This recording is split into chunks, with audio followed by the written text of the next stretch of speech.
birds, zebras, wildebeests.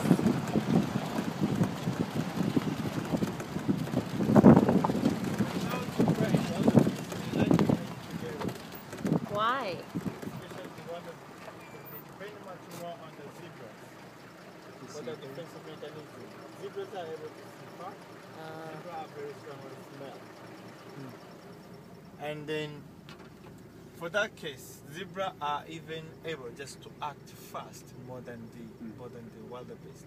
The wildebeest are concerned, like more they are the stupid animals compared to other animals. These are more stupid because they might see the predator somewhere, but they can't just react at the time. Until they get very much close because of that not having a very good